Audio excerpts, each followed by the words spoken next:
ನಮಸ್ಕಾರ ನಮಸ್ಕಾರ.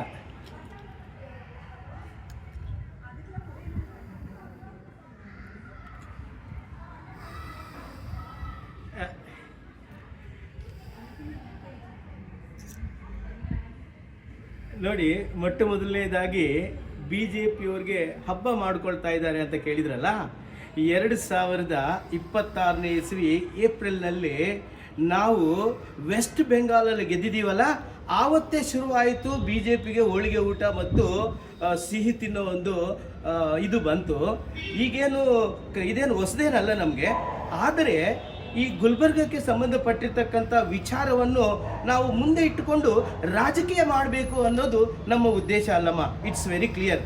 ಆದರೆ ಇವತ್ತೊಂದು ದಿನ ಕೈದಿಗಳು ತಾವೇ ಇತ್ತೀಚೆಗೆ ಉಲ್ಲೇಖ ಮಾಡ್ತಾ ಇದ್ರಿ, 20 ಅಡಿ ಇರ್ತಕ್ಕಂಥ ಗೋಡೆ, 12 ಅಡಿ ಇರ್ತಕ್ಕಂಥ ಒಂದು ಏಣಿ, 3-4 ಅಡಿ ಒಂದು ಮಣ್ಣಿನ ಮರಳು ಹಾಕಿರ್ತಕ್ಕಂಥ ಚೀಲಗಳು, ಇವೆಲ್ಲ ಹೆಂಗೆ ಬಂತು, ಹೇಗೆ ಬಂತು, ಇದ್ರ ಬಗ್ಗೆ ಚರ್ಚೆ ಆಗಬೇಕಲ್ಲ. ಆದರೆ ನೋಡಿ, ರಿನೋವೇಷನ್ ಆಗ್ತಾ ಇದೆ ಅಂದರೆ ಅಲ್ಲಿ ಕೈದಿಗಳಿರ್ತಾರೆ. ಅಲ್ಲೇನು ನಮ್ಮ ಮಾವನ ಮಕ್ಕಳು ಇರಲ್ಲ. ಈ ರಾಜ್ಯದ ಮಾವನ ಮಕ್ಕಳಲ್ಲ ಅವರು, ಕೈದಿಗಳನ್ನ ಯಾವ ರೀತಿ ನೋಡ್ಕೋಬೇಕು ನಾವು? ಅಂದರೆ ಕೈದಿಗಳಿಗೆ ಏನೆಲ್ಲ ಕೊಡ್ತಾ ಇದ್ದೀರಾ ನೀವು? ಅಬ್ಸಲ್ಯೂಟ್ಲಿ ಇಟ್ ಈಸ್ ರಾಜ್ಯ ಸರ್ಕಾರದ ಫೇಲ್ಯೂರು, ಗೃಹ ಮಂತ್ರಿಗಳ ಫೇಲ್ಯೂರು. ಎಲ್ಲಿದ್ದಾರೆ ಗೃಹ ಮಂತ್ರಿಗಳು? ಈ ರಾಜ್ಯದಲ್ಲಿ ಗೃಹ ಮಂತ್ರಿಗಳು ಇದ್ದಾರಾ ಅಂತ ಪ್ರಶ್ನೆ ಕೇಳ್ತಾ ಇದ್ದಾರೆ ಜನಸಾಮಾನ್ಯರು. ಈ ರಾಜ್ಯದಲ್ಲಿ ಗೃಹ ಮಂತ್ರಿಗಳಿಲ್ಲ. ಈ ರಾಜ್ಯದಲ್ಲಿ RSS ಮಂತ್ರಿಗಳಂತ ಇದ್ದಾರೆ. ಕೇಳಿ ಅವ್ರಿಗೆ, RSS ಮಂತ್ರಿಗಳಿಗೆ ಕೇಳಿ, ಎಲ್ಲಿ ಆಯಿತು, ಹೇಗಾಯಿತು, ಯಾವ ರೀತಿ ಆಯಿತು ಅಂತೇಳಿ.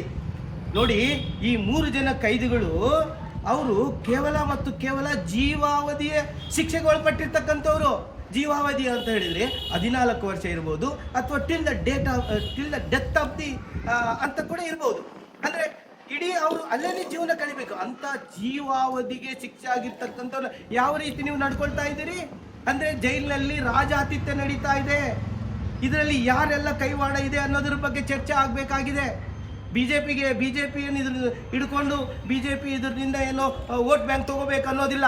ಆದರೆ ಕಾನೂನಿನ ಸುವ್ಯವಸ್ಥೆ ಬಗ್ಗೆ ಮಾತಾಡ್ತಾ ಇದ್ದೀನಿ, ಲಾ ಆ್ಯಂಡ್ ಆರ್ಡರ್ ಬಗ್ಗೆ ಮಾತಾಡ್ತಾ ಇದ್ದೀನಿ. ಎಲ್ಲಿದ್ದಾರೆ ಗೃಹ ಸಚಿವರು? ಬೆಳಗ್ಗೆ ಎದ್ದ ತಕ್ಷಣ RSS ಶಾಖೆಗಳ ಬಗ್ಗೆ ಮಾತಾಡ್ತಾರೆ. ಎಲ್ಲಿ ಹೋಗಿದ್ದೀರಿ ಸ್ವಾಮಿ ನೀವು? ಇವತ್ತು ಜನಸಾಮಾನ್ಯ ಮಾತಾಡ್ತಾ ಇದ್ದಾರೆ, ಜನರು ಮಾತಾಡ್ತಾ ಇದ್ದಾರೆ. ಈ ರಾಜ್ಯದಲ್ಲಿ ಒಬ್ಬ ಅವಿವೇಕಿ, ಅಜ್ಞಾನಿ, ಅಸಮರ್ಥ ಗೃಹ ಸಚಿವರಿದ್ದಾರೆ ಅಂತ ಹೇಳ್ತಾ ಇದ್ದಾರೆ.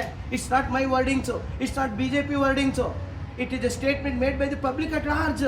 ಎಲ್ಲಿದ್ದಾರೆ ಗೃಹ ಮಂತ್ರಿಗಳು? ಎಸ್,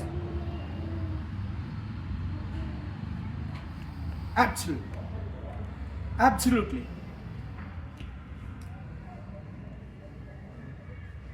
ಹೌದು.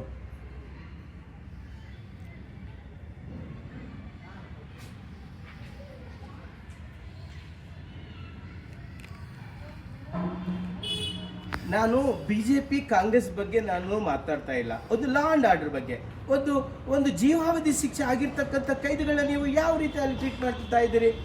ನೀವು ಜೀನ್ಸ್ ಪ್ಯಾಂಟ್ ಅಂತ ಈಗಲೇ ಹೇಳಿದ್ರಿ. ಜೀನ್ಸ್ ಪ್ಯಾಂಟ್ ಹೆಂಗಮ್ಮ ಬರುತ್ತೆ, ಟಿ ಶರ್ಟ್ ಹೆಂಗಮ್ಮ ಬರುತ್ತೆ? ಅದಕ್ಕೊಂದು ಪ್ರೋಟೋಕಾಲ್ ಇರುತ್ತೆ, ಅದಕ್ಕೊಂದು ಡ್ರೆಸ್ ಕೋಡ್ ಅಂತ ಇರುತ್ತೆ. ಅಂದರೆ ಏನು ನಡೀತಾ ಇದೆ ಅಂದರೆ ಈ ರಾಜ್ಯ ಸರ್ಕಾರ ಫೇಲ್ಯೂರ್ ಆಗಿದೆ.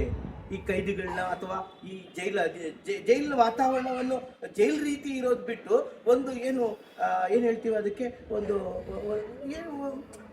ಏನೆಲ್ಲ ಸಿಗಬೇಕು ಅದೆಲ್ಲ ಸಿಗ್ತಾ ಇದೆ ಅನ್ನೋದಕ್ಕೆ ಇದು ಕೂಡ ಒಂದು ಉದಾಹರಣೆ ಆಗಿದೆ.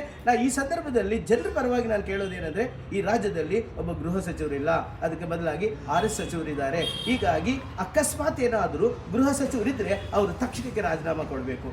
ತಮ್ಮ ಜಿಲ್ಲೆಯಲ್ಲೇ, ತಮ್ಮ ತವರೂರಲ್ಲೇ ಇವತ್ತು ದಿನ ಈ ರೀತಿ ಆಗ್ತಾ ಇದೆ ಅಂದರೆ ಇನ್ನು ಬೇರೆ ಜಿಲ್ಲೆಗಳ ಪರಿಸ್ಥಿತಿ ಏನು? ನಾಚಿಕೆ ಆಗಬೇಕು. ಮಾನ ಮರ್ಯಾದೆ ಇದ್ದರೆ ತಕ್ಷಣಕ್ಕೆ ಗೃಹ ಸಚಿವರು ರಾಜೀನಾಮೆ ಕೊಡಬೇಕು.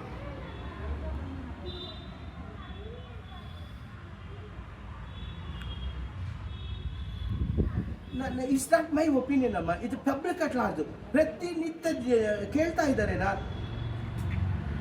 ಎಸ್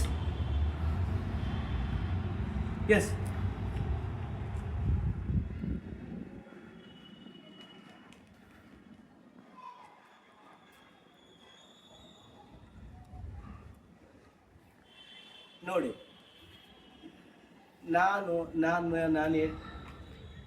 ನಾನೇನು ಹೇಳ್ತಾ ಇದ್ದೀನಿ ಅಂತ ಹೇಳಿದ್ರೆ, ನಾವು our discussion we have to confine with the state.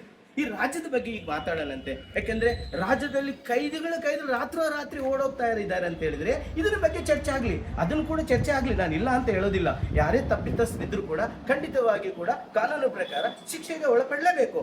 ಆದರೆ ಇವತ್ತೊಂದು ದಿನ ಎಂತ ನೋಡಿ, ಕಲಬುರ್ಗಿ ತನ್ನದೇ ಜಿಲ್ಲೆಯಲ್ಲಿ ಏನ್ ನಡೀತಾ ಇದೆ ಅನ್ನೋದ್ರ ಬಗ್ಗೆ ಗೊತ್ತಿಲ್ಲ. ಆದ್ರೆ ದುರಂತ ಏನು ಅಂತ ಹೇಳಿದ್ರೆ ಪ್ರತಿದಿನ RHS ಇಂತಹ ಒಬ್ಬ ಗೃಹ ಸಚಿವರು ಬೇಕಾ ಅಂತ ಕೇಳ್ತಾ ಇದ್ದಾರೆ ಜನ. ಇದ್ರ ಬಗ್ಗೆ ಚರ್ಚೆ ಆಗಬೇಕು. ನನ್ನ ವಾದ ಏನು ಅಂತ ಹೇಳಿದ್ರೆ, at the end of the day ರಾಜೀನಾಮೆ ಕೊಟ್ಟು ಹೋಗ್ಬೇಕು. ಇವರು ಗೃಹ ಸಚಿವರಿಗೆ ಲಾಯಕ್ಕಿಲ್ಲ. ಇದು ನಮ್ಮ ವಾದ. ಎಸ್, ಥ್ಯಾಂಕ್ ಯು ಅಮ್ಮ, ಥ್ಯಾಂಕ್ ಯು. ಎಸ್, ಹಾಂ, S, yes, thank you so much.